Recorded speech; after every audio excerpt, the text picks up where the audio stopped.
As we've been reporting this week, the White House is moving quickly to dismantle the humanitarian initiative known as USAID. On Tuesday evening, a directive was sent out to most federal employees within the agency, informing them they would be placed on administrative leave as of the end of this week. And according to a notice that was delivered last night, it seems President Trump plans to slash more than 90% of the agency's 10,000 workers. Tessa Bennett has been following this story for Trending Now and joins us with the latest. Tessa? Manisa, the notice sent out last night was obtained by news agency Reuters, who confirmed the president's plan was originally to keep just 611 workers, but the restrictions are facing a lawsuit, which we're learning is preventing a fraction of the employees from being put on leave. This is devastating, and it is ceding the field as well to the People's Republic of China, to the Russian Federation and other malign actors who would like nothing more than to see the U.S. ground game in American foreign policy, the face of American values, disappear like this.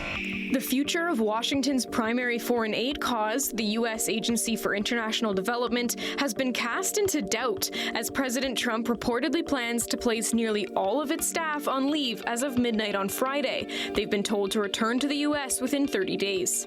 The agency will keep 611 workers deemed essential, though early reports indicated Trump had planned to keep only 300. USAID has been a top target of the Trump administration's government reduction program, spearheaded by billionaire Elon Musk.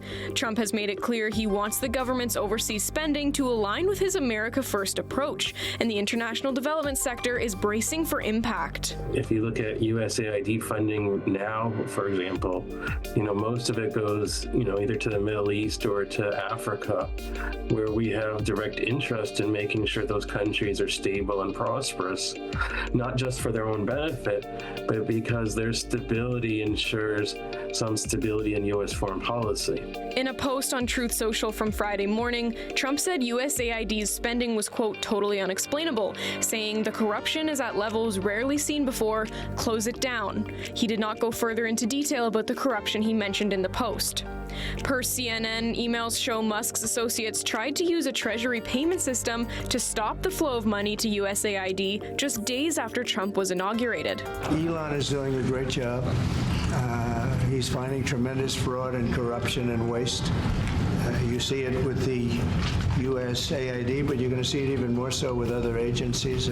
Musk has come under fire for paving the way for his Department of Government Efficiency employees, some as young as 19 with inappropriate online usernames, to access sensitive government information. And earlier this week, the White House published a list of USAID projects which it claimed were evidence of waste and abuse. The list included a number of diversity, equity, and inclusion initiatives. U.S. Secretary of State Marco Rubio has been named acting director of the shrinking program. That people were given 30 days that we would help bring them home if they so desired during that 30-day period. And we're not being punitive here, but this is the only way we've been able to get cooperation from USAID. I had preferred not to do it this way. But while the staffing restrictions are set to take effect Friday night, a new lawsuit opposing the measures was launched on Thursday. The suit, jointly filed by the American Foreign Service Association and the American Federation of Government Employees, seeks to prevent Trump's administration from completely dismantling the agency. The idea is to obtain a temporary and then eventually permanent order from the court to restore USAID's funding, reopen its offices, and block further orders to dissolve it. In the meantime, humanitarian agencies around the world are sounding the alarm over the halt in funding, with the United Nations saying the pause leaves millions of people in jeopardy. And no matter how well-meaning other countries like Canada are, it's going to be hard to fully fill that vacuum that will exist because of this change. Developing tonight, a federal court has issued a limited temporary order to halt President Trump's plan for USAID, blocking more than 2,000 employees from being removed from the job.